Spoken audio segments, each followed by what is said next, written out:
الحمد للہ رب العالمین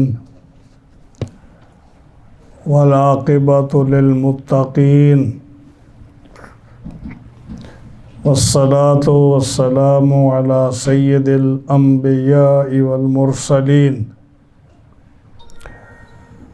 محمد وعلی آلہ واصحابہ اجمعین اما بعد فقد قال اللہ تبارک و تعالی فی الکلام المجید والفرقان الحمید بسم اللہ الرحمن الرحیم یا ایہا الذین آمنوا اتقوا اللہ ولتنظر نفس ما قدمت لغد واتقوا اللہ ان اللہ خبیر بما تعملون ولا تكونوا كالذين نسوا الله فأنساهم أنفسهم أولئك هم الفاسقون لا يستوي أصحاب النار وأصحاب الجنة أصحاب الجنة هم الفائزون لو انزلنا هذا القرآن على جبل لرأيته خاشعا متصدعا من خشية الله وتلك الأمثال نضربها للناس لعلهم يتفكرون صدق الله مولانا العظيم وبلغنا رسوله النبي الكريم الأمين ونحن على ذلك لمن الشاهدين والشاكرين والحمد لله رب العالمين مولاي صل وسلم دائما أبدا على حبيبك خير الخلق كلهم فإن من جودك الدنيا وذرتها ومن علومك علم اللوح والقلم هو الحبيب الذي ترجى شفاعته لكل هول من الأهوال مقتحم محمد سيد الكونين والثقلين والفريقين من عرب ومن عجم يا رب بالمصطفى بلغ مقاصدنا واغفر لنا ما مضى يا واسع الكرم جاءت لدعوته الأشجار ساجدة تمشي إليه على ساق بلا قدم دعمت دعته النصارى في نبيهم واحكم بما شئت مدحا فيه واحتكمي ثم الرضا عن أبي بكر وعن عمر وعن علي وعن عثمان ذي الكرم والآل والصحب ثم التابعين لهم أهل التقى والنقى في الحلم والكرم فاغفر لناشدها واغفر لقارئها سألتك الخير يا ذا الجود والكرم مولاي صل وسلم دائما أبدا على حبيبك خير الخلق كلهم معززین حاضرین و سامعین کرام، قرآن مجید فرقان حمید کے اس جمعۃ المبارک کے ہفتہ وار درس میں آج ہم نے سورۃ الحشر کی 4 آیات کریمہ آیت نمبر 18، 19، 20 اور 21 یہ 4 آیات کریمہ تلاوت کرنے کا شرف حاصل کیا ہے۔ انشاءاللہ العزیز ان 4 آیات کریمہ کا 17 to 21 ان آیات کا ترجمہ اور تفسیر عرض کریں گے۔ بارگاہ رب العزت سے یہ دعا ہے کہ رب تعالی مجھے حق بیان کرنے کی توفیق عطا فرمائے اور مجھے اور آپ کو اس پر عمل کی توفیق بخشے۔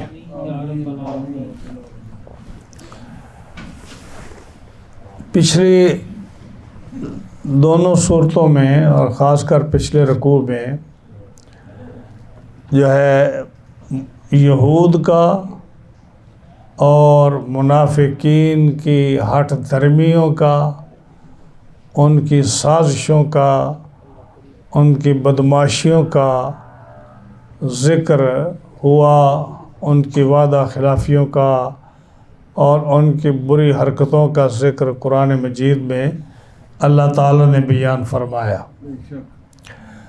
اب جب وہاں سے جو ہے ان کا ذکر ختم ہوا تو اللہ تعالیٰ جب جل شانہ اپنے محبوب علیہ السلام کے غلاموں کو مخاطب فرماتا ہے اور کہتا ہے کہ اے ایمان والو، تم بڑی اسپیشل قوم ہو، تم ان یہود اور منافقین کے طرح نہیں ہو۔ کنتم خیر امۃ اخرجت للناس تأمرون بالمعروف وتنہون عن المنکر وتؤمنون باللہ۔ تم بہترین امت ہو، کنتم خیر امۃ، تم ساری امتوں میں سے بہترین امت ہو۔ تمہارا کام کیا ہے کہ تم امر بالمعروف کرتے ہو، نہی عن المنکر کرتے ہو، لوگوں کو اچھائی کا حکم دیتے ہو، لوگوں کو برائی سے روکتے ہو، اللہ پر ایمان رکھتے ہو۔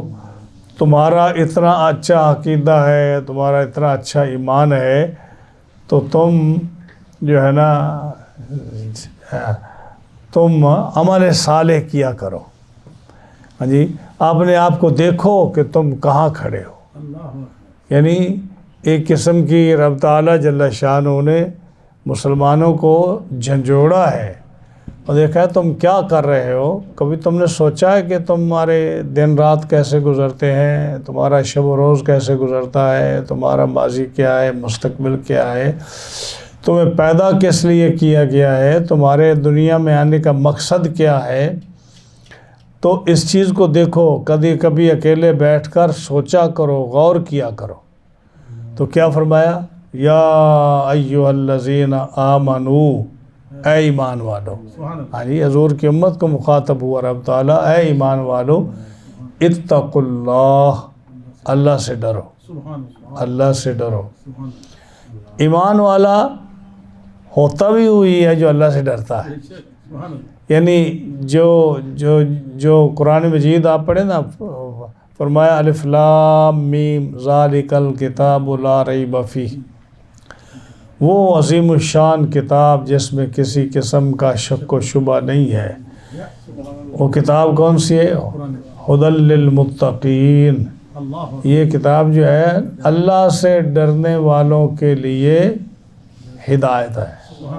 ہاں، تو جو اللہ سے ڈرنے والا ہے وہی تو ہدایت پانے والا ہے۔ یہ ہدایت ہے اللہ سے ڈرنے والوں کے لیے۔ تو اللہ سے ڈرنے والے کون ہیں؟ الذین یؤمنون بالغیب، جو غیب پر ایمان رکھتے ہیں، اللہ کو نہیں دیکھا ایمان رکھتے ہیں، فرشتوں کو نہیں دیکھا ایمان رکھتے ہیں، نبی کریم علیہ السلام پر قرآن اترتا نہیں دیکھا ایمان رکھتے ہیں، قیامت کے دن کو نہیں دیکھا ایمان رکھتے ہیں، عذاب قبر کو نہیں دیکھا ایمان رکھتے ہیں، حشر کے دن کو نہیں دیکھا ایمان رکھتے ہیں، جنت اور دوزخ کو نہیں دیکھا ایمان رکھتے ہیں، تقدیر کو نہیں دیکھا اس پر ایمان رکھتے ہیں۔ ہاں جی، تو فرمایا کہ متقی، اللہ سے ڈرنے والا، تقوی والا تو ہوتا ہی وہ ہے جو ایمان والا ہوتا ہے۔ الذین یؤمنون بالغیب ویقیمون الصلاۃ، نمازیں قائم کرتے ہیں، مما رزقناہم ينفقون، زکوٰۃ صدقات خیرات دیتے ہیں۔ والذین یؤمنون بما انزل الیک، جو قرآن آپ پر نازل ہوا اس پر ایمان رکھتے ہیں، وما انزل من قبلک، جو آپ سے پہلے کتابیں نازل ہوئی ان پر ایمان رکھتے ہیں۔ تو یہ سارے ایمان، وبالآخرۃ هم یوقنون، قیامت پر یقین رکھتے ہیں۔ تو یہ ساری نشانیاں کس کی ہیں؟ مومن کی۔ اور مومن کو کیا کہا؟ کون ہے وہ؟ متقی، اللہ سے ڈرنے والا۔ یہاں فرمایا آمنوا، ایمان والو، اتقوا اللہ، اللہ سے ڈرو۔ ہاں جی، یہ دوبارہ ان کو تاکید کی۔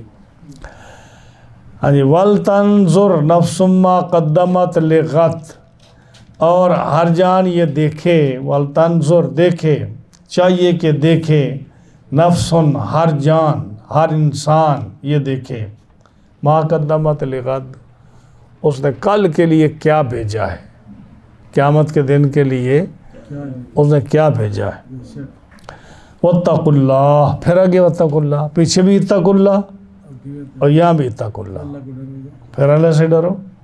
ان اللہ خبیر بما تعملون، بے شک اللہ کو تمہارے کاموں کی خبر ہے۔ ولا تکونوا کالذین نسوا اللہ فانساہم انفسہم، اور ان جیسے نہ ہو جو اللہ کو بھول بیٹھے، ان لوگوں کی طرح نہ بنو جنہوں نے اللہ کو بھلا دیا۔ فانساہم انفسہم، جب جنہوں نے اللہ کو بھلا دیا تو اللہ نے انہیں بلا میں ڈالا، ان کو اپنی جان کا بھی پتہ نہیں، ایسے اللہ نے ان کو بلایا، یعنی ان کو اپنی جانیں یاد نہ رہی، ان کو اپنا بھی پتہ نہ رہا کہ ہم کیوں دنیا میں آئے ہیں، ہم کیا کر رہے ہیں۔ یعنی وہ لوگ جن کو یہ نہیں پتہ کہ ہم نے یہاں آ کر کیا کرنا ہے، کیوں ہم آئے ہیں، ان کا کوئی کام سیدھا نہیں ہے، یہ وہ لوگ ہیں جنہوں نے اللہ کو بلا دیا اور اللہ نے ان کے آنے کا مقصد ہی ان کو بلا دیا کہ وہ کس کے لیے آئے۔ اولئک هم الفاسقون، اور یہی لوگ فاسق ہیں۔ اب دیکھیں ان آیات کریمہ میں اللہ تعالیٰ نے ایک بات جو کبھی غور فرمایا نا، تو فرمایا ایک تو یہ نقطہ اس میں ہے کہ 2 دفعہ اتقوا اللہ آیا ایک ہی آیت میں، اللہ سے ڈرو پھر اللہ سے ڈرو۔ تو جو ہے نا ایک اتقوا اللہ کیا کہتا ہے کہ ڈرو اللہ سے، اور ہر جان یہ دیکھے اس نے کل کے لیے کیا بھیجا ہے۔ اس کا مطلب کیا کہ عمل صالح، نیک عمل جو آپ قیامت کے لیے بھیجتے ہیں، ہاں جی، یہ اس کے لیے اتقوا اللہ آیا، یعنی جو ہے چاہیے کہ ہر نفس یہ دیکھے کہ اس نے کل کے لیے کیا بھیجا۔ یہ عمل صالح، اللہ سے ڈرو اور عمل صالح کرو، یعنی جب اچھے عمل کرو نا تو بھی اللہ سے ڈرو کہ وہ آپ کو اچھے عمل کی توفیق عطا فرمائے۔ اور آگے فرمایا واتقوا اللہ، پھر اللہ سے ڈرو، اور آگے اس کے بعد کیا فرمایا، ان اللہ خبیر بما تعملون، اللہ کو تمہارے کاموں کی خبر ہے۔ یا اس سے کیا مراد ہے، اس سے مراد یہ کہ برے کاموں سے باز رہو کیونکہ اللہ کو تمہارے کاموں کی خبر ہے۔ اللہ سے ڈرو اور برے کاموں سے باز رہو کیونکہ اللہ کو تمہارے باتوں کی خبر ہے۔ اب سمجھیں نا، 2 دفعہ جو فرمایا، ایک دفعہ فرمایا کہ اللہ سے ڈرو اور اچھے کام کرو۔ آپ لوگ نماز کے لیے کیوں آئے، ہم قرآن مجید کیوں سیکھتے ہیں، جمعہ کی نماز کیوں پڑھتے ہیں، یہ سارے اچھے کام ہیں نا۔ تو کیا اپنی لگژری لائف کے لیے کرتے ہیں؟ کیا ہم اس لیے کرتے ہیں کہ ہمیں جو ہے رزق زیادہ ملے، ہماری جو ہے دنیا اچھی بن جائے؟ نہیں، عمل صالح اللہ سے ڈر کے کیا ہم وقت پر نماز پڑھیں، تلاوت کریں، جماعت سے نماز پڑھیں، جمعہ پڑھیں، اللہ کے احکامات کی پابندی کریں، دروشی پڑھیں۔ یہ جتنے بھی عمل صالح ہیں اللہ کے ڈر سے کرتے ہیں کہ اگر نہیں کریں گے تو اللہ تعالیٰ پوچھے گا کہ تم نے کیوں یہ نماز ترک کی ہے، کیوں روزہ ترک کیا ہے، کیوں میرے احکام کی خلاف ورزی کی ہے۔ تو اللہ سے ڈرو اور اچھے عمل کرو، ایسے کام کرو، اور سوچو کہ ہم نے آخرت کے لیے آگے کیا بھیجا ہے۔ یہ تو واتقوا اللہ اس لیے آیا۔ اگلا واتقوا اللہ فرمایا کہ اور اللہ سے ڈرو، یہاں پھر اللہ سے ڈرو، لیکن اس کا آگے کیا فرمایا، ان اللہ خبیر بما تعملون، اللہ کو تمہارے کاموں کی خبر ہے، اللہ کو تمہارے کاموں کی خبر ہے۔ ہاں جی، کیا مطلب، کہ اگر تم برے کام کرو گے تو اسے چھپ نہیں سکتے، اس کو پتہ ہے تم نے اچھے کام نہیں کیے، تو لہٰذا اللہ سے ڈرو اور برے کام سے باز رہو۔ ایک تو اس کی تفسیر یہ ہے۔ دوسری تفسیر یہ ہے کہ پہلا واتقوا اللہ سے مراد کیا ہے کہ نیک عمل کرو، نیک عمل کرو، اللہ سے ڈرو اور نیک عمل کرو۔ اب زید عمر بکر جتنے بھی لوگ بیٹھے ہیں ان سب نے مغرب کی نماز پڑھی ہے، قرآن مجید پڑھا ہے، تسبیح پڑھ رہے ہیں، اشارہ کر رہے ہیں۔ یہ کیا ہے کہ اللہ سے ڈر کر نیک عمل کر رہے ہیں، لیکن کسی کو پتہ نہیں کہ فلاں بندے نے جو نماز پڑھی ہے اور جو اس نے تلاوت کی ہے یا وہ جو تسبیح پڑھ رہا ہے وہ لوگوں کو دکھانے کے لیے پڑھ رہا ہے یا اللہ کی رضا کے لیے پڑھ رہا ہے، یہ تو کسی کو پتہ نہیں۔ تو دوسرا واتقوا اللہ اس لیے آیا، فرمایا کہ نیک عمل تو تم نے کیے اللہ سے ڈر کر، لیکن اللہ سے ڈرو اور اس میں ریاکاری نہ کرو، وہ عمل کرو جو قیامت کے دن تمہارے کام آنے والا ہے۔ اور ریاکاری تو کام نہیں آئے گی۔ ہاں جی، اب نمازیں جو ہیں، ہم جتنے بھی لوگ نمازیں پڑھتے ہیں یا جو بھی نیکی کرتے ہیں، تلاوت کرتے ہیں، صدقہ خیرات کرتے ہیں، کوئی ضروری ہے کہ قیامت کے دن یہ ہمارے کام آئے؟ کیونکہ قیامت کے دن تو وہ کام آئے گا جو ریاکاری سے پاک ہے۔ تو پہلے کا مطلب یہ ہے کہ اللہ سے ڈرو اور نیک عمل کرو۔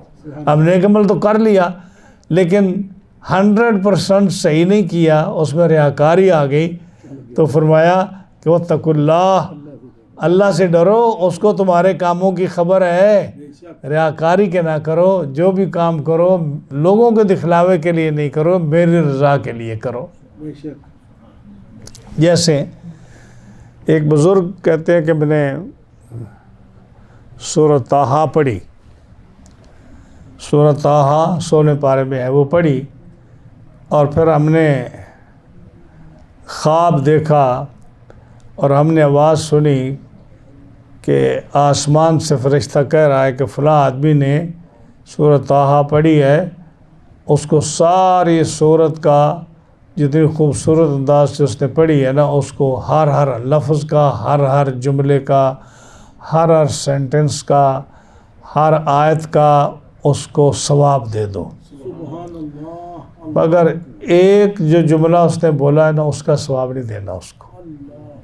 ایک جملہ جو بولا ہے اس کا ثواب نہیں دینا۔ تو پوچھا کہ بھائی میں نے تو پوری سورت پڑھی ہے، مجھے یاد ہے میں نے وہ جملہ بھی پڑھا ہے، تو باقی ساری سورت کا ثواب مل رہا ہے تو اس جملے کا ثواب کیوں نہیں مل رہا؟ تو کہا اس لیے کہ تو نے ساری سورت پڑھی ہے، وہ جملہ بھی پڑھا ہے، لیکن تو نے ساری سورت اللہ کی رضا کے لیے پڑھی ہے۔ ایک آدمی پاس سے گزر رہا تھا، یہ جملہ تو نے اس کو سنانے کے لیے پڑھا ہے، یہ جملہ تو نے اس کو سنانے کے لیے پڑھا ہے، لہذا ساری سورت کا ثواب دو لیکن اس سینٹنس کا ثواب نہیں دو۔ اب اس سے جو ہے نا امام صاحب کو بھی، خطیب صاحب کو بھی، علماء کو بھی، عوام کو بھی بڑا ہوشیار رہنا چاہیے کہ امام صاحب اگر بلند آواز سے قرأت پڑھیں، اب بڑی ٹھا کے پڑھیں، تو کہیں ایسا نہ ہو کہ وہ کسی اچھے مقتدی کو سنانے کے لیے ہو کہ وہ جملہ برا سنے، بھائی بڑا اچھا قاری ہے، بہت اچھی قرأت کرتا ہے، بہت اچھے رکوع لمبے کرتا ہے یا سجدے لمبے کرتا ہے۔ خطیب صاحب جمعہ پڑھائے اور پھر وہ جو ہے نا اپنے علم کے ذوم میں اور لوگوں کو خوش کرنے کے ذوم میں کہ میری بلے بلے ہو جائے، میری واہ واہ ہو جائے، ہاں جی، لوگ کہیں کیا بات ہے اس آدمی کی، اس خطیب کی، تو کیا ثواب ملے گا؟ کیا ثواب ملے گا؟ یا کوئی جو ہے امیر آدمی کسی غریب کو پیسہ دے اور کہہ رہا کیمرے کا رخ ادھر کرو جی، ہاں جی، تو کیا ثواب ہوگا؟ یہ فرمایا نا کہ اللہ سے ڈرو اور اچھے عمل کرو، اور اللہ سے ڈرو اور ریاکاری کے کام نہ کرو میرے دوستوں۔ بغیر ریا کے اگر آپ کا چھوٹا سا بھی عمل ہے نا، تو رب تعالیٰ اس عمل کو ایسا پالتا ہے کہ جیسے آپ بچڑے کو پالتے ہو اور وہ بڑا ہو جاتا ہے، اسی طرح رب تعالیٰ آپ کے عمل کو پالتا ہے، وہ پہاڑوں کے برابر ہو جاتا ہے جس کے اندر ریا نہ ہو۔ تو فرمایا اے ایمان والو اللہ سے ڈرو اور غور کرو۔ دیکھیں نا وَلْتَنْظُرْ نَفْسٌ مَا قَدَّمَتْ۔ اب ہمیں کیا لوگوں کو بتائیں، جمعے پر بھی ہمارا یہ موضوع تھا، ہم بار بار کہتے ہیں کہ قرآن پڑھو، قرآن آپ کو ہر چیز کا جواب دے گا، یہی کہا تھا نا میں نے جمعے کو، ہر چیز کا جواب دے گا۔ اب یہ لوگ جو مراقبہ کرتے ہیں، مراقبہ یعنی آپ کسی بزرگ کے یہاں جائیں نا تو وہ نمازیں بھی پڑھتے ہیں، روزے بھی رکھتے ہیں، لنگر بھی کھاتے ہیں، کھلاتے بھی ہیں، پھر وہ ان کا وقت ہوتا ہے جی آؤ جی اللہ کا ذکر کر لیں، یا آؤ جی علیحدہ بیٹھ کر نا مراقبہ کر لیں۔ تو مراقبہ کیا ہوتا ہے کہ آدمی ایسے آنکھ بند کر کے علیحدہ دنیا سے علیحدہ ہو کر وہ غور کرتا ہے، اس کو کیا کہتے ہیں؟ مراقبہ۔ تو یہ مراقبہ بعض لوگ کہتے ہیں جی اس کا یہ کیا طریقہ ہے، یہ اس کا تو کوئی ثبوت نہیں۔ کیوں ثبوت نہیں؟ وَلْتَنْظُرْ کا کیا مطلب ہے کہ دیکھے، ہر آدمی اپنا محاسبہ کرے۔ ہاں جی وَلْتَنْظُرْ، وہ دیکھے، نظر غور و فکر کرے، ہر جان غور و فکر کرے، کس کا؟ کہ میں نے قیامت کے لیے کیا بھیجا ہے کل۔ یہی تو مراقبہ ہے۔ یعنی جب انسان علیحدہ بیٹھتا ہے تو وہ غور و فکر کرتا ہے۔ نبی کریم صلی اللہ علیہ وسلم کی حدیث پاک ہے، اور وہ حدیث یہ ہے کہ حضرت ابو ہریرہ رضی اللہ تعالیٰ عنہ سے یہ حدیث ہے، کنز العمال میں یہ حدیث ابو ہریرہ سے رضی اللہ تعالیٰ عنہ کہ نبی کریم علیہ السلام نے فرمایا 1 ساعت یعنی تھوڑی دیر غور و فکر کرنا اچھے کاموں میں، قیامت کے لیے، اپنی زندگی کو بہتر بنانے کے لیے، اپنے نفس کا محاسبہ کرنے کے لیے، ایک تھوڑی دیر، ایک گھڑی غور و فکر کرنا، محاسبہ کرنا 60 سال کی عبادت سے افضل ہے۔ 60 سال۔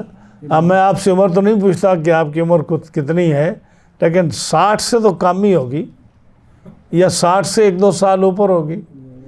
تو آپ جب سے پیدا ہوئے ہیں 60 سال تک آپ نے کیا کچھ نہیں کیا؟ حج کیے، نمازیں پڑھی، روزے رکھے، ہاں جی اعتکاف بیٹھے، آپ نے صدقہ و خیرات کیا، آپ نے وعظ و تقریر سنے کیے، ہاں جی غریبوں کو کھانا، کتنے نیکیاں کی ہیں۔ وہ ساری زندگی یار آپ کی جو 60 سال کا ہے وہ پیدا ہوتے ہی تو نہیں شروع ہو گیا نا۔ تو 60 سال ایک آدمی نیکیاں کرتا رہے، عبادتیں کرتا رہے، اور اس کا تو پتہ نہیں کہ وہ قبول ہے یا نہیں، لیکن اگر 1 ساعت کے لیے انسان اپنے محاسبے کے لیے بیٹھ جائے تو وہ ایک تھوڑی سی دیر غور و فکر کرنا، اپنا محاسبہ کرنا، یہ 60 سال کی عبادت سے افضل ہے۔ تو وہ جو وہ ساتھ جو ہے نا وہ قبولیت ہے۔ ہاں جی تو کیا 60 سال قبولیت کی عبادت سے وہ ایک گھڑی انتظار کرنا افضل ہے۔ ہاں جی وَلْتَنْظُرْ، کیا پڑھے؟ یہ محاسبہ کرنا، غور کر کے اپنی ذات کا، لوگوں کا مال نہیں گننا کہ بھئی فلاں کے اکاؤنٹ میں نے آج دیکھا کہ اس کا اتفاق سے اس کی سٹیٹمنٹ میں نے دیکھ لی، بڑا پیسہ اس کے پاس ہے۔ ہاں جی جیسے کہ پچھلے دنوں کا واقعہ ہے، ہم اتفاق سے کسی دفتر میں بیٹھے تھے تو کسی نے بھول کر نا چیک دے دیا ہمیں۔ اب ہم دیکھ کر حیران رہ گئے کہ ماشاءاللہ اتنے پیسے اس کے پاس ہیں۔ ہاں جی تو اب تصور نہیں کر سکتے۔ تو یہ محاسبہ، یہ مراقبہ نہیں ہے۔ مراقبہ یہ حضرت علی کہتے ہیں ہر انسان اپنا محاسبہ کرے۔ اگر ہر انسان اپنا محاسبہ کرتا رہے گا نا کہ آج میں نے کیا کھایا اور میں نے عبادت کتنی کی، حلال کھایا یا ناجائز کھایا، آج میں نے کتنی عبادت کی، آج میرے کتنے گناہ مجھ سے ہوئے، آج میں کتنی خطائیں میں نے کی، آج میں نے کتنے اچھے عمل کیے، اس میں کتنی میں ریاکاری کی۔ حضرت علی رضی اللہ تعالیٰ عنہ فرماتے ہیں کہ جو دنیا میں اپنا حساب کرتا رہے گا، آخرت کا حساب اس کے لیے آسان ہو جائے گا۔ سبحان اللہ، آخرت کا حساب آسان ہو جائے گا۔ اور نبی کریم علیہ السلام نے فرمایا، جیسے حدیث میں نے پڑھی ابو ہریرہ رضی اللہ تعالیٰ عنہ کی، ایک تھوڑی دیر کے لیے محاسبہ کرنا 60 سال کی عبادت سے افضل ہے۔ ہاں جی، 60 سال کی عبادت سے افضل ہے۔ اور یہ دکھاؤ میں آپ کو مراقبہ کیسے ہوتا ہے۔ حضرت انس کہتے ہیں رضی اللہ تعالیٰ عنہ، آپ کہتے ہیں کہ ایک دفعہ میں کہیں گیا تو یہ جیسے یہ دیوار ہے، میں دیوار کے اس طرف تھا اور اس طرف میں نے حضرت عمر فاروق کی آواز سنی۔ میں دیوار کے ایک طرف تھا، حضرت عمر دیوار کے دوسری طرف تھے، اور میں نے سنا وہ اکیلے تھے، وہ کہہ رہے تھے کہ دیکھو عمر، اے خطاب کے بیٹے، اے خطاب کے بیٹے، یہ عجیب بات نہیں کہ تو آج مسلمانوں کا امیر ہو گیا ہے، آج تو مسلمانوں کا امیر ہو گیا، یہ عجیب بات نہیں ہے۔ ہاں جی، یعنی کئی دفعہ آپ ایسا کہتے کہ عمر تم سے تو اونٹ قابو نہیں ہوتے تھے، یعنی اونٹ چرایا کرتا تھا اور اونٹ تم سے قابو نہیں ہوتے تھے، باپ کی جھڑک تمہیں پڑتی تھی کہ تو اونٹ نہیں چراتا، صحیح طرح چراتا، اونٹ تیرے قابو میں نہیں آتے، تو صحیح چرواہا نہیں ہے۔ جب مجھے باپ کی طرف سے جھڑک پڑتی تھی، میں وہ ہوں، اور اے فاروق، اے عمر، تو اے خطاب کے بیٹے، تو وہ ہے جس سے اونٹ نہیں چرائے جاتے تھے، آج امت تیرے کنٹرول میں ہے اور حضور کی امت کا تو خلیفہ بن گیا ہے، تمہیں پتہ تو کیا ہے، تیری کیا حیثیت ہے کہ تمہیں یہ مقام مل گیا ہے، تو کیسے ہی کرے گا۔ یہ ہے اپنے آپ کو غور کرنا کہ میں کیا ہوں اور مجھ سے کتنی غلطیاں ہوتی ہیں، کتنے خطائیں ہوتی ہیں، کتنے گناہ ہوتے ہیں، اور میں کیسے فیس کروں گا ہاں جی قیامت کے دن۔ اسی طرح حضرت عثمان غنی رضی اللہ تعالیٰ عنہ، آپ کی ایک بات بڑی مشہور ہے کہ آپ جب جنت دوزخ کا ذکر آتا تو آپ کو فکر نہ پڑتا، جب اللہ کے عذاب کا، قیامت کا ذکر آتا تو آپ کو کسی قسم کا کوئی خوف نہ آتا۔ جب قبر کا، جو ہی قبر کا ذکر آیا نہیں، آپ کی آنکھوں سے آنسو جاری ہو جاتے اور اتنا روتے کہ آپ کی داڑھی مبارک جو ہے نا آنسوں سے تر ہو جاتی۔ لوگ پوچھتے اے عثمان غنی، آپ کے پاس آخرت کا ذکر بھی ہوا، دوزخ کا ذکر ہوا اور مختلف عذابوں کا ذکر ہوا، اور آپ کو کوئی فکر نہیں، کوئی آپ کی حالت میں تغیر نہیں آیا، کوئی تبدیلی نہیں آئی، جو ہی قبر کا ذکر آتا ہے تو آپ بے چین ہو جاتے ہیں، آپ کی آنکھوں سے آنسو جاری ہو جاتے ہیں، آپ رونا شروع کر دیتے ہیں۔ فرمایا میں نے رسول اللہ صلی اللہ علیہ وسلم سے سنا ہے، ہی اول منازل الآخرت، جو جہنم، جو آخرت ہے نا، اس کی پہلی سیڑھی جو ہے وہ قبر ہے، اس کی پہلی سیڑھی قبر ہے۔ اگر وہ قبر کے امتحان سے پاس ہو گیا، اس کو آخرت کو کوئی فکر نہیں۔ ہاں جی، یعنی اسی طرح آتا ہے نا کہ انسان جب قبر میں جاتا ہے تو اس کے لیے سوال جواب اور فرشتے آ جاتے ہیں، تو اگر وہ سوالوں میں کامیاب ہو گیا تو کیا کہتے، فرشتے کیا کہتے ہیں کہ اس کے لیے فرش بچھا دو، یہ تو جنت کی ونڈو کھول دو اور سو جا تو، اب تمہیں جو تیرا سب سے پیارا ہے وہی آ کے تمہیں اٹھائے گا۔ ہاں جی، تو گویا کہ یہ جنت اور دوزخ کا جو ہے نا، یہ اس کی پہلی منزل ہے کہ جنتی ہے تو جنت کی کھڑکی کھول جائے گی، جہنمی ہے تو جہنم کی کھول جائے گی۔ ہاں جی، اور اگر جنت کی کھڑکی کھولے گی تو اس کو تو آخرت کو کوئی فکر ہی نہیں ہوگا۔ تو یہ آپ فرماتے کہ ہی اول منازل الآخرت، کہ قبر کی یہ آخرت کی پہلی منزل ہے اور پہلی سیڑھی ہے۔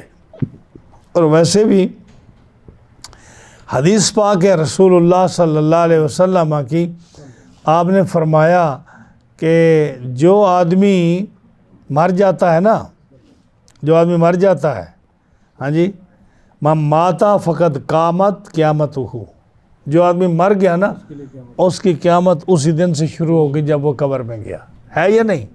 ہاں جی، یعنی اس نے دنیا میں تو آنا نہیں، اور آخرت کا جو ہے نا، ٹھیک ہے اس کو میزان والا حساب کتاب نہیں ہوگا، لیکن اگر وہ نیک ہے تو جنتیوں کی وہ کھڑکی کھل جائے گی اور جنت کی اس کے نعمتیں ان کا وہ اثر دیکھے گا، اور اگر وہ جہنمی ہے تو جہنم کے عذاب کی شکل دیکھے گا۔ تو گویا من ماتا فقد قامت قیامت ہو، یہ حدیث پاک ہے کہ جو ہے نا جو مر گیا اس کی قیامت قبر سے شروع ہو جائے گی۔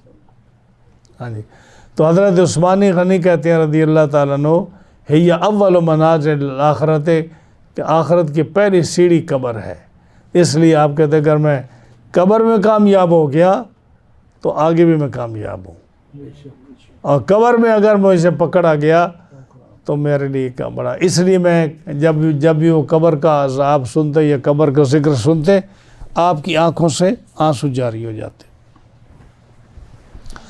تیسرا، حضرت زرار رضی اللہ تعالیٰ عنہ حضور کے صحابی ہیں، ان کی حدیث ہے، حضرت زرار رضی اللہ تعالیٰ عنہ آپ فرماتے ہیں کہ کئی دفعہ میں نے حضرت علی کو دیکھا محراب میں، حضرت علی رضی اللہ تعالیٰ عنہ کو محراب میں دیکھا، آپ روتے بلند آواز سے اور کہتے کہ میں کیسے فیس کروں گا قیامت کے دن اللہ کی بارگاہ میں، کیسے جاؤں گا؟ اور پھر کہتے ہیں دنیا تو مجھے ورغلانا چاہتی ہے، میں نے تمہیں 3 طلاقیں دے دی ہیں۔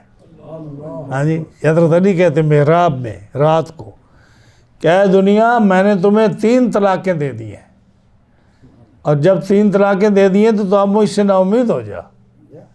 ہاں جی، اور ہزاروں قطار روتے اور آخرت کو یاد کرتے حضرت علی، حالانکہ یہ وہ حضرت عثمان غنی ہوں یا حضرت علی ہوں، حضرت عمر ہوں، یہ وہ شخص خاص ہیں جن کو نبی کریم علیہ السلام نے جنت کی بشارت دی ہے، یہ عشرہ مبشرہ میں سے ہیں۔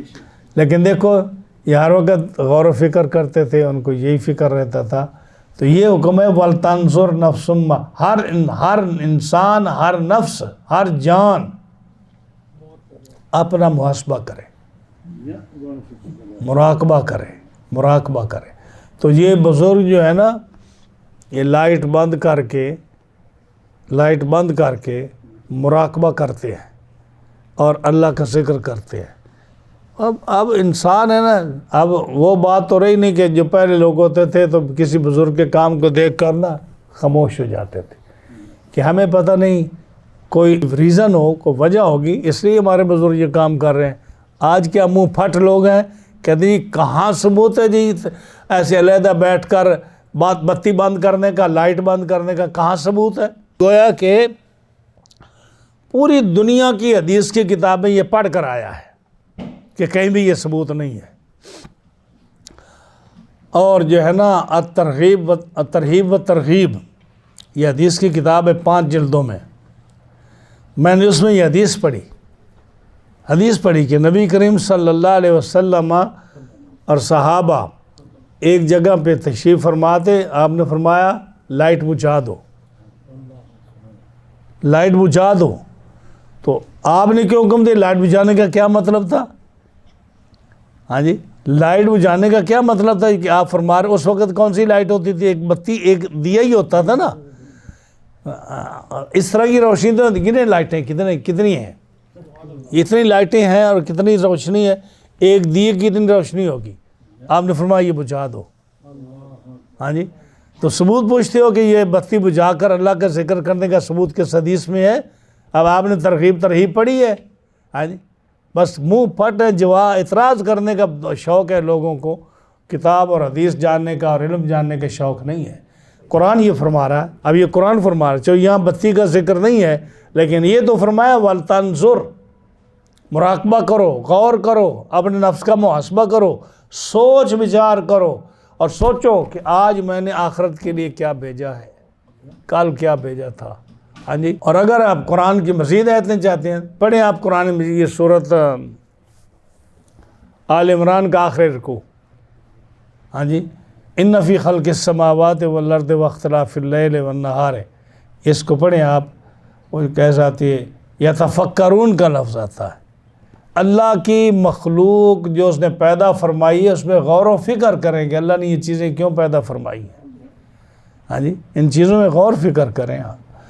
تو کیا فرمایا، اے ایمان والو اللہ سے ڈرو، اچھے عمل کرو، اور ہر جان ہر نفس یہ دیکھے کہ اس نے کل کے لیے کیا بھیجا ہے۔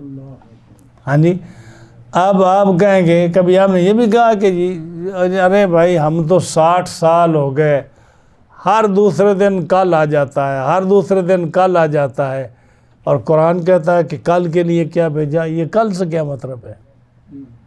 ہاں جی، نبی کریم صلی اللہ علیہ وسلم نے فرمایا الدنیا یومن ولنا فیہ صومن، دنیا پوری دنیا ایک دن ہے۔ بے شک الدنیا یومن ولنا فیہ صومن، دنیا ایک دن ہے اور ہم نے اس میں روزہ رکھا ہوا ہے۔ ہاں جی، ایک دن کا کیا مطلب کہ انسانی تاریخ کو آدم علیہ السلام سے لے کر آج تک یا قیامت تک یہ 7000 سال یا 8000 سال اتنا ہی عرصہ ہے۔ کتنا عرصہ ہے؟ آدم علیہ السلام سے لے کر آج تک نا یہ میکسیمم 7000 سال ہوئے، اور قیامت تک لگا لیں تو جو بزرگوں نے لکھا ہے 8000 9000 سال ہوگا، 10,000 سے تو کم ہی ہوگا۔ یعنی یہ چند ہزار سال ہیں انسانی تاریخ میں، اور آسمانوں کی تاریخ لے لیں چند لاکھ سال ہو جائیں گے۔ شروع میں تو آسمان نہیں نہ بنے، آسمان تو جو ہے نا بعد میں بنے، یا یہ سارے آسمان زمینیں پہاڑ یہ سارے بعد میں بنے، جیسے قرآن فرماتا ہے۔ اللہ تعالیٰ کی مخلوق تو پہلے سے بھی ہے، اللہ بھی پہلے سے ہے، اس کی تو کوئی ابتدا انتہا نہیں ہے، لیکن آخرت جو ہے اس کی کوئی انتہا ہے، کوئی اینڈ ہے آخرت کا؟ جس آخرت کا کوئی اینڈ نہیں، اس کے سامنے یہ جو دنیا چند ہزار سال کی ہے تو ایک دن ہی ہوا نا۔ سبحان اللہ، غور کیا آپ نے؟ سبحان اللہ، یعنی جس دنیا کا کوئی اینڈ نہیں ہے، کوئی اینڈ نہیں ہے، اور یہ دنیا جو آپ تاریخ پڑھ لیں، چاہے جتنی آپ ان جھوٹے سائنسدانوں کی آپ بات لیں کہ اتنے 100 ملین کا یہ چیز ہے فلاں چیز ہے، تو کمپیئر ٹو آخرت ایک دن نہیں ہوا نا۔ بے شک، ہاں جی، تو اس لیے اللہ نے فرمایا لقد، کہ آج دنیا ختم ہو جائے گی، اس کے بعد جب قیامت شروع ہوگی تو غد وہ ہے کل قیامت آنے والی۔ نبی کریم علیہ السلام نے ایک دفعہ ونڈو سے دیکھا پردے کے پیچھے، فرمایا اس پردے کے پیچھے نا مجھے قیامت نظر آ رہی ہے۔ اللہ اکبر، اس پردے کے پیچھے 1400 سال ہو گئے، میں پردے کے پیچھے قیامت نظر آ رہی ہے۔ تو دیکھنے والوں کے لیے تو قیامت کا دن جو ہے نا وہ کل ہے۔ دوسرا اشارہ یہ ہے کہ جیسے ابھی آپ رات گزرے گی نا، آج اگر آپ بات کریں کسی سے فون پر تو کیا کہیں گے؟ I'm calling today, I'm calling today and I see you tomorrow۔ تو آپ کو شور ہے نا کہ ٹمارو آئے گا، جیسے آپ کو شور ہے ٹمارو آئے گا، اسی طرح شور ہے کہ قیامت بھی آئے گی، اس لیے اس کو قرآن نے کیا کہا؟ غد، کل کے لیے جو سون، کہ کل ضرور، جیسے آج رات گزرے گی تو آپ کو کسی کو ڈاؤٹ ہے کہ کل نہیں آئے گا، آپ ہوں یا نہ ہوں کل تو آئے گا نا، جیسے کل آئے گا آپ کو شور ہے، اسی طرح اس سے بھی زیادہ یقین ہے کہ قیامت آئے گی، اس لیے اس کو قیامت کو کیا کہا؟ کل۔ ہاں جی، دوسری بات یہ، اور تیسرا جو ہے نا اس کو غد اس لیے کہا گیا، ہاں تین باتیں، تین اشارے تھے۔ ایک تو یہ کہ دنیا آخرت کے مقابلے میں تھوڑی ہے تو اس لیے اس کو کل کہا گیا۔ دوسرا یقین ہے کہ کل ضرور آئے گا، اس لیے اس کو کل کہا گیا، اور تیسرا قیامت اتنی قریب ہے کہ دنیا کے بعد فوراً قیامت آئے گی، تو اس کو اس لیے کہا گیا کل۔ اور رسول اللہ صلی اللہ علیہ وسلم نے اس کے لیے بہت کچھ فرمایا کہ کل کے لیے سامان تیار کرو، کل کے لیے سامان تیار کرو۔ تو ہر آدمی جو ہے نا کل کے لیے سامان تیار کرتا ہے، اور فرمایا کہ تم نے کل کے لیے کیا کیا ہے، سبحان۔ اور فرمایا کہ اچھے عمل کرو، اور دوسرے واتقوا اللہ کا فرمایا کہ ریاکاری نہ کرو، اللہ کی رضا کے لیے کام کرو، دکھلاوے کے لیے کام نہ کرو۔ آگے فرمایا وَلَا تَكُونُوا كَالَّذِينَ نَسُوا اللَّهَ فَأَنسَاهُمْ أَنفُسَهُمْ، اور ان لوگوں کی طرح نہ ہو جائے جو اللہ کو بھول بیٹھے، ان لوگوں کی طرح نہ ہو جو اللہ کو بھول بیٹھے، اور جو اللہ کو بھول گئے فَأَنسَاهُمْ أَنفُسَهُمْ، اللہ نے ان کی زندگی ایسے کر دی کہ ان کو اپنی زندگی کا بھی پتہ نہیں کہ وہ کس مقصد کے لیے اس دنیا میں آئے۔ ہاں جی، میں مثالیں، اس کی بڑی مثالیں ہیں، میں آپ کو چند مثالیں دیتا ہوں۔ فرعون نے اپنی بادشاہی کو قائم اور زندہ رکھنے کے لیے کون سا عمل کیا کہ بنی اسرائیل کے بچوں کو قتل کرو۔ پہلے اس نے کہا کوئی بچہ پیدا نہ ہو، سب کو قتل کر دیا جائے۔ پھر کس نے کہا عقل کے ناخن لے، اگر سارے قتل ہو گئے تو ہماری خدمت اور نوکری کون کرے گا؟ انہوں نے کہا بات تو آپ کی ٹھیک ہے، ایسا کرو 1 سال کو بچے قتل کرتے جاؤ اور دوسرے سال کے بچاتے جاؤ، تاکہ بھی ہماری خدمت کرنے والے لوگ جو ہے وہ زندہ رہیں۔ اب اس نے اپنی بادشاہی کو بچانے کے لیے اتنا بڑا گناہ کیا، اتنا بڑا گناہ کیا۔ تو رب تعالیٰ کتنا قادر ہے، اس نے حضرت ہارون علیہ السلام کو اس سال پیدا کیا جس سال بچے زندہ رکھے جاتے تھے، اور موسیٰ علیہ السلام کو اللہ نے اس سال پیدا کیا جس سال بچوں کو مارا جاتا تھا۔ ہاں جی، اب دیکھیے وہ فرعون اللہ کو بھول گیا نا، فرعون اللہ کو بھول گیا، اس لیے اس نے یہ حرکت کی۔ رب تعالیٰ نے اس کی جان کو بلا دیا کہ اچھا اگر تو مجھے بھولا ہے تو پھر تمہیں اچھائی برائی کی تمیز ہی نہیں رہے گی، اور تمہیں ہم ایسی سزا دیں گے کہ تمہیں اندازہ ہی نہیں ہوگا کہ تو اس دنیا میں کس لیے آیا ہے، اور تو جو عزت چاہتا ہے ہم تمہیں ایسا ذلیل کریں گے اور اس کے ہاتھوں کریں گے۔ جس سال تو نے بچوں کو مرانے کا نظریہ قائم کیا ہے، اس سال ہم اس نبی کو زندہ رکھ کر تیرے گھر میں پال کر تجھے ہی ذلیل کریں گے۔ ہے یہ نہیں مثال؟ آج فرعون کا نام جو ہے کوئی عزت سے لیتا ہے، تو اس وقت تو اپنی عزت کے لیے اس نے کیا کہا کہ بچوں کو مارو، یہ کرو وہ کرو، وہ اللہ کو بھولا۔ اللہ تعالیٰ نے اس کو ایسا تباہ و برباد کیا کہ وہ زندگی کا مقصد ہی بھول گیا۔ ابو جہل کو دیکھ لو، ابو لہب کو دیکھ لو۔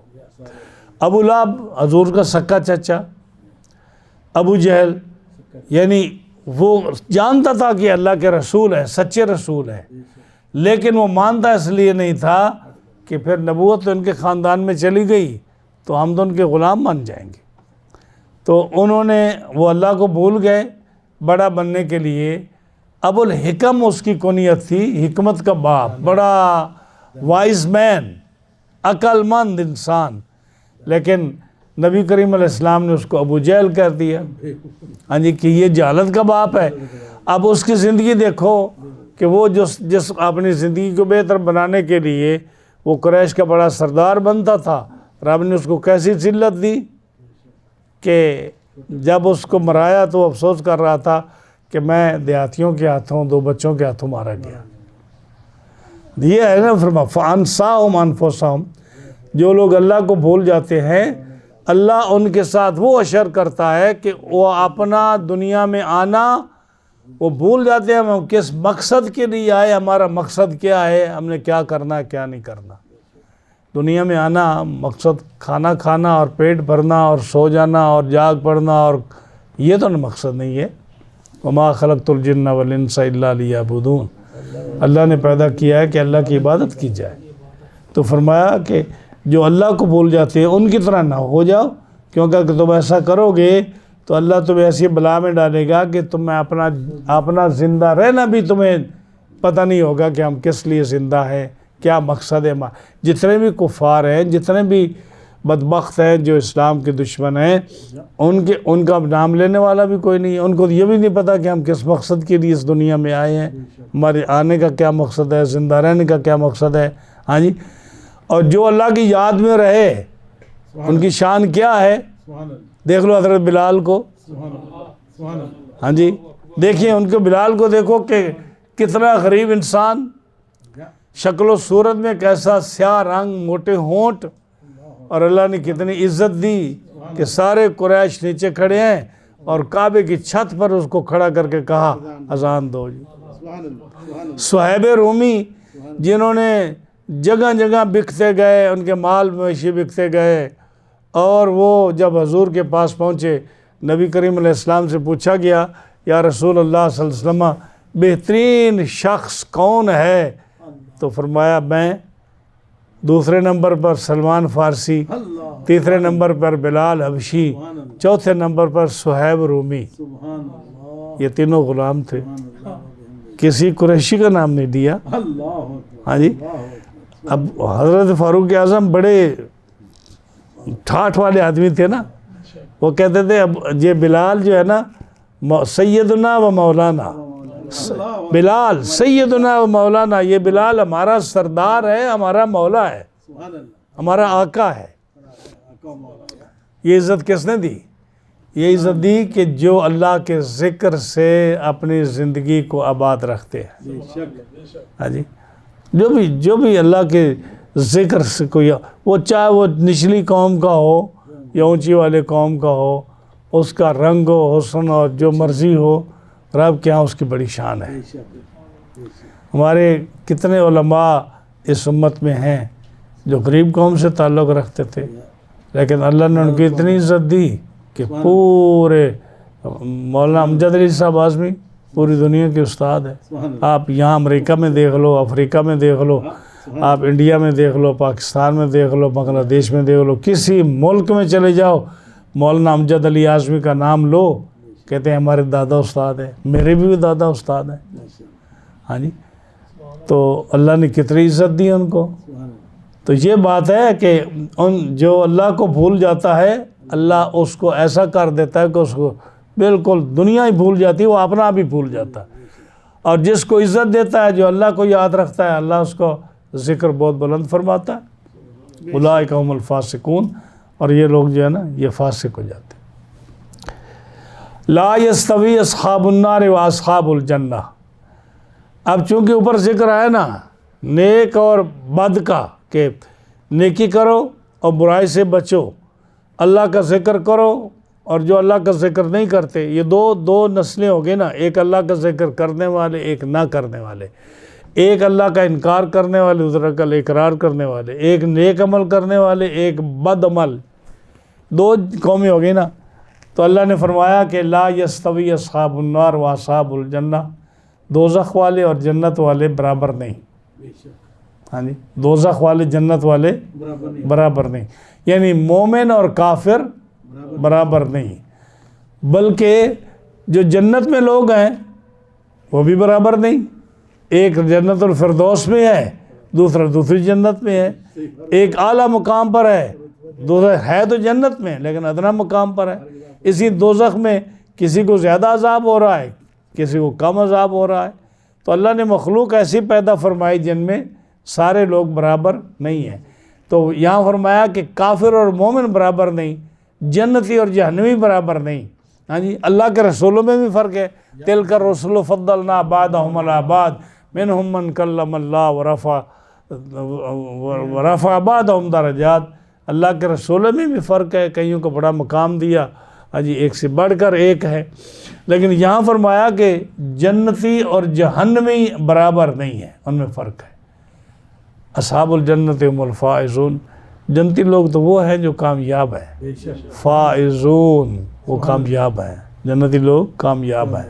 بے شک، آگے فرمایا لو انزلنا ھذا القرآن علی جبل اگر ہم قرآن مجید کسی پہاڑ پر نازل کر دیتے لرأیتہ، تو آپ دیکھتے اس کو کہ وہ خاشعن جھکا ہوا ہے، بچھا ہوا ہے ایک طرف اللہ کے خوف سے، متصدعا من خشیت اللہ، اور اللہ کے خوف سے وہ پاش پاش اور ٹکڑے ٹکڑے ہو گیا۔ وَتِلْكَ الْأَمْثَالُ نَضْرِبُهَا لِلنَّاسِ لَعَلَّهُمْ يَتَفَكَّرُونَ، اور یہ مثالیں ہم دیتے ہیں لوگوں کو کہ، اور ہم بیان فرماتے ہیں لعلہم، تاکہ لوگ غور و فکر کریں، سوچیں ذرا اس کو۔ یہاں فرمایا کہ قرآن مجید ہم پہاڑوں پر نازل کر دیتے تو وہ جھک جاتے اللہ کے خوف سے، ریزہ ریزہ ٹکڑے ٹکڑے ہو جاتے۔ اللہ تعالیٰ جل شانہ کی ساری مخلوق جو ہے نا وہ اللہ کو پہچانتی ہے۔ ہاں جی، فرمایا وَإِن مِّن شَيْءٍ إِلَّا يُسَبِّحُ بِحَمْدِهِ وَلَٰكِن لَّا تَفْقَهُونَ تَسْبِيحَهُمْ، دنیا میں کوئی بھی شے ایسی نہیں جو اللہ کا ذکر نہ کرتی ہو۔ تو پہاڑ بھی تو ایک شے ہے نا، پتھر بھی شے ہیں، یہ بھی اللہ کا ذکر کرتے ہیں، لیکن لا تفقہون تسبیحہم، تم ان کی تسبیح کو سمجھتے نہیں ہو۔ جیسے آپ دیکھ رہے ہیں چڑیا ہے نا، چڑیا کی زبان آپ نہیں سمجھتے، لیکن چڑیا کی زبان سمجھتی ہے۔ اسی طرح اونٹ جو ہے وہ اونٹ کی زبان سمجھتا ہے، گائے کی زبان سمجھتی ہے، شیر کی زبان سمجھتا ہے، ہر جانور جو ہے نا اپنے ساتھی کی زبان سمجھتا ہے، پہاڑ بھی اپنے پہاڑ کی زبان سمجھتا ہے۔ یہ لوگ جو کہتے ہیں نا کہ ان میں شعور نہیں ہے، نبی کریم علیہ السلام کی حدیث ہے کہ ہر پہاڑ ساتھ والے پہاڑ سے پوچھتا ہے۔ نبی کریم علیہ السلام نے فرمایا کہ ہر پہاڑ ساتھ والے پہاڑ سے پوچھتا ہے کہ آج تیرے اوپر کوئی اللہ کا بندہ گزرا ہے؟ سبحان اللہ، اللہ اکبر۔ پہاڑ پوچھتا ہے کہ آج تیرے اوپر کوئی اللہ کا بندہ آیا ہے جس کا گزر ہوا تیرے اوپر سے؟ یعنی پہاڑ کو بھی یہ شعور ہے کہ یہ اللہ کا بندہ ہے اور یہ بدمعاش ہے۔ ہاں جی، آپ کو حدیث پاک کہ احد پہاڑ پر حضور تشریف لے گئے اور کوہ صبیر پر تشریف لے گئے، دو پہاڑوں کا ذکر آتا ہے، دو پہاڑوں کا ذکر آتا ہے، صبیر پر بھی اور احد پر بھی۔ تو آپ کے ساتھ حضرت ابوبکر صدیق تھے، آپ کے ساتھ حضرت عمر تھے، حضرت عثمان غنی تھے، اور بھی کوئی صحابہ ہوں گے۔ تو پہاڑ حرکت میں آ گیا، جب آپ اوپر چڑھے نا پہاڑ حرکت میں آ گیا، تو آپ نے پیر کی ٹھوکر ماری پہاڑ کو اور فرمایا اس بت رک جا۔ ہاں جی، احد کا نام لیا، صبیر کے دونوں حدیثیں آتی ہیں دونوں پہاڑوں کی۔ فَإِنَّمَا عَلَيْكَ نَبِيٌّ، تیرے اوپر اللہ کا ایک نبی ہے، وَصِدِّيقٌ، اور ایک اللہ کا صدیق ہے، وَشَهِيدَانَ، اور دو شہید ہیں، حضرت عمر اور حضرت عثمان غنی رضی اللہ تعالیٰ عنہ۔ تو پہاڑ کو کیسے پتہ چل گیا کہ وہ خوشی میں جھوم رہا ہے کہ میرے اوپر اللہ کا نبی آیا ہے؟ اور اگر آپ یہ کہیں کہ پہاڑ کو تو کیا پتہ، یہ آپ کی مولویوں کی گپ ہے، تو پھر آپ کا کیا مطلب کہ نبی کریم علیہ السلام نے جو کہا اے پہاڑ رک جا، تیرے اوپر اللہ کا نبی ہے، اگر پہاڑ کو پتہ نہیں تو حضور اس سے بات کر رہے ہیں جس کو پتہ ہی نہیں ہے، تو آپ کے کلام تو پھر لغو جائے گی نا، الیاذ باللہ تعالیٰ منہ، کہ جس کا کوئی مطلب ہی نہیں ہے۔ ہاں جی، اور آپ نے فرمایا یہ جو احد پہاڑ ہے یہ ایسا پہاڑ ہے کہ یحبنا ونحبہ، یہ ہم سے پیار کرتا ہے، ہم اس سے پیار کرتے ہیں۔ اور احد پہاڑ جنت کے پہاڑوں میں سے پہاڑ ہے، جنت میں یہ پہاڑ جائے گا، یہ احد پہاڑ جنت میں جائے گا۔ تو آپ نے فرمایا یہ ہم سے محبت کرتا ہے، ہم اس سے محبت کرتے ہیں۔ تو پہاڑ جو ہیں نا یہ بھی اللہ کا ذکر کرتے ہیں، اللہ کی تسبیح کرتے ہیں، لیکن ان کی تسبیح کو ہم سمجھتے نہیں ہیں۔ اور جو سمجھتے ہیں، آپ نے وہ حدیث پاک سنی ہوگی کہ ابو جہل جو ہے یہ 6 کنکریاں لے کر آیا، 6 پبل بولتے ہیں اس کو، کیا بولتے ہیں، 6 لے کر آیا اپنے ہاتھ میں، ایسے لے کر 6، اور کہا کہ رسول اللہ صلی اللہ علیہ وسلم کو مولانا روم فرماتے ہیں کہ اگر رسولی چیز در دستم نہ چوں خبرداری سے آسمان کی خبریں دینے والے نبی ذرا دنیا کی خبر دو کہ میرے ہاتھ میں کیا ہے. تم تو کہتے ہو نا میں آسمانوں کی خبریں دیتا ہوں, میں بتاؤ میرے ہاتھ میں کیا ہے. ابو جہل کہہ رہا ہے. تو حضور نے فرمایا کہ اچھا مجھ سے پوچھتا ہے میں بتاؤں یا جو تیرے ہاتھ میں وہ خود بول پڑے. تو کہنے لگا یہ تو بڑا کمال ہے, اگر وہ بولتی ہیں تو خود بول پڑے. تو کنکریوں کے جب کنکریوں کو آپ نے فرمایا تو کنکریوں نے یہ نہیں کہا حضور ہم پبل ہیں, ہم پتھر ہیں, ہم کنکر ہیں, یہ نہیں فرمایا, بلکہ گواہی دی اشہد ان لا الہ الا اللہ و اشہد ان محمد رسول اللہ. ہاں جی, تو پتھر بھی اللہ کا ذکر کرتے ہیں. اب یہاں کیوں فرمایا کہ اگر ہم اس قرآن کو پہاڑ پر نازل کرتے تو وہ جھک جاتا اور ٹکڑے ٹکڑے ہو جاتا. یہاں اس لیے کہ دو چیزیں ہوتی ہیں, ایک ہوتا ہے عقل, ایک ہوتا ہے شعور, ایک ہوتی ہے شہوت. شہوت رب تعالیٰ نے جو انسان کو پیدا کیا اس کو عقل بھی دیا, شعور بھی دیا, شہوت بھی دی. فرشتوں کو جو ہے عقل دیا, شہوت نہیں دی. ہاں جی, شیطان کو شہوت دی اور شعور و عقل بھی دیا ان کو بھی, کیونکہ ان کو بھی تو وما خلقت الجن والانس, ان کو بھی تو پوچھا جائے گا نا. اور یہ جو جانور ہیں ان کو نہ عقل نہ شعور, شہوت دی. یہ تو بتانے کی ضرورت نہیں کہ آپ ہر جانور کو دیکھتے ہیں کہ شہوت, کتنی شہوت ان میں. فرشتوں سے گناہ نہیں ہوتا, کیوں؟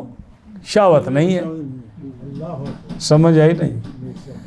اب پہاڑوں کو شعور دیا, شہوت نہیں دی, عقل بھی نہیں دیا. عقل بھی نہیں دیا, شعور دیا, جس سے آپ کو حدیثوں میں ہوتا ہے کہ وہ پہاڑوں نے باتیں کی حضور سے, بزرگوں سے. شہوت بھی نہیں دی, عقل بھی نہیں دیا. یہ فرمایا کہ اگر ہم پہاڑ کو عقل اور شہوت دیتے تو اگر ہم پہاڑوں کو عقل دیتے, تمیز دیتے, شعور دیتے, شہوت نہ دیتے, تو جب ہم قرآن پہاڑ پر نازل کرتے تو وہ ریزہ ریزہ ہو کر اللہ کے خوف سے ٹکڑے ٹکڑے ہو جاتے, اللہ کے اسرار اور رموز کو. لیکن اے انسان, ہم نے تمہیں عقل بھی دیا, شعور بھی دیا, شہوت بھی دی, تو تم شہوت کے پیچھے لگ کے, نفسانی خواہشات کے پیچھے لگ کے قرآن کی اسرار و رموز کو تو ایسا بولا کہ تمہیں وہ اثر ہی نہیں کوئی. سمجھ آئی نا جی؟ اب یہ جو ہے نا پہاڑ, اس کو یعنی اس کی مثال ہے حضرت موسیٰ علیہ السلام کے زمانے میں طور پہاڑ پر تجلی گری. قرآن مجید میں ہے, سورۃ اعراف میں, طور پہاڑ پر ایک تجلی چھوٹی سی گری. پہاڑ کا کوئی وجود ہے؟ پہاڑ ٹکڑے ٹکڑے ہو گیا, سیاہ ہو گیا. موسیٰ علیہ السلام گرے, بے ہوش ہو گئے چھوٹی سی تجلی پر. یہ فرمایا کہ اگر ہم یہ رب کا اسرار اور راز جو تھا طور پہاڑ پر گرا, وہ برداشت نہیں کر سکا. فرمایا اگر ہم یہ اپنے اسرار اور رموز جو ہیں, اللہ تعالیٰ کے اسرار اور تجلیات اور قرآن کی تجلیات, یہ ہم پہاڑ پر ڈالتے اور اس کو اگر تمیز اور عقل دیتے, شہوت نہ دیتے جو اس کے نہیں ہے, تو یہ ریزہ ریزہ ٹکڑے ٹکڑے ہو جاتا. لیکن بتانا کیا مقصود تھا کہ تمہیں عقل دیا, شعور دیا, تم قرآن کو سمجھ سکتے ہو, اسرار الہی کو سمجھ سکتے ہو, لیکن شہوت نے تمہیں ایسا دور کیا کہ قرآن کا تمہارے پر کوئی اثر نہیں ہوتا۔ تو اب یہ کہنا کہ جی اللہ کہتا ہے جی اگر ہم پہاڑ پر نازل کرتے ہیں ٹکڑے ٹکڑے ہو جاتا ہے، یہ تو لوہے کی لکڑی کی الماریاں ہیں، کتنے قرآن اس پہ پڑے ہیں، لکڑی کا تو کوئی اثر نہیں۔ تو کاغذوں کی بات نہیں ہے، اسرار الہی کی بات ہے، اللہ کے اسرار و رموز کی بات ہے۔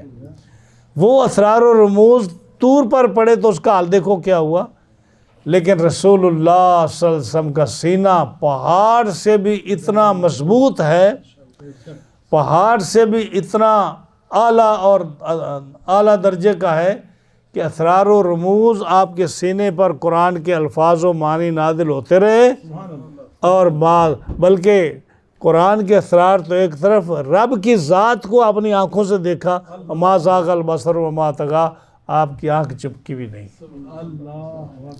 یہ ہے سرکار دو عالم صلی اللہ علیہ وسلم کا سینہ مبارک۔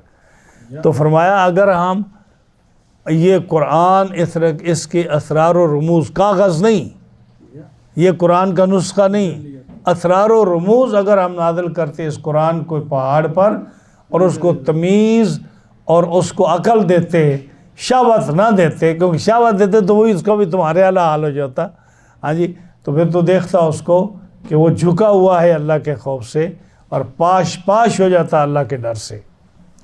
اور یہ مثالیں ہم دیتے ہیں لوگوں کو تاکہ وہ سوچیں، کیا سوچیں کہ قرآن مجید فرقان حمید جو ہے یہ تمہاری طرف ہم نے بھیجا ہے، اس کو پڑھیں، اس کو غور کریں، اور اس کی حقیقت کو سمجھیں کہ یہ اللہ کے اسرار و رموز ہیں جو ہم نے تمہارے لیے بھیجے ہیں، اس میں غور فکر کر کے اپنی آخرت اچھی کریں۔ اور پھر یہ دیکھیں کہ رسول اللہ کے سینے پر ہم نے نازل کیا اس کو، تو تم رسول اللہ کے برابر کیسے ہو سکتے ہو؟ جب ہم کہتے ہیں کہ جنتی دوزخی کے برابر نہیں، دوزخی جنتی کے برابر نہیں، دونوں میں فرق ہے، تو تم رسول اللہ کے برابر کیسے ہو سکتے ہو؟ ہاں جی، اللہ کی مخلوق میں فرق ہے۔ یہ فرمایا کہ ہم یہ مثال دیتے ہیں تاکہ لوگ اس میں غور و فکر کریں۔ یہ تو یہ مختصر سا ترجمہ ان 4 آیات کریمہ کا اور تفسیر۔ انشاءاللہ اب ایک درس رہ جائے گا، 3 آیتیں ہیں، اس میں اللہ تعالیٰ جل شانہ کے ناموں کا اور اس کی ذات کا اور صفات کا ذکر ہے۔ انشاءاللہ جو ہے نا اس کے مطابق ان 3 آیات کا درس اگلے انشاءاللہ جمعۃ المبارک ہوگا، تو یہ صورت پھر صورت حشر ختم ہو جائے گی۔ ہاں جی، اللہ تعالیٰ ہمارے اس درس کو اپنی بارگاہ علم ازل میں قبول اور منظور فرمائے، اور قرآن مجید پر ہمیں عمل کی توفیق عطا فرمائے۔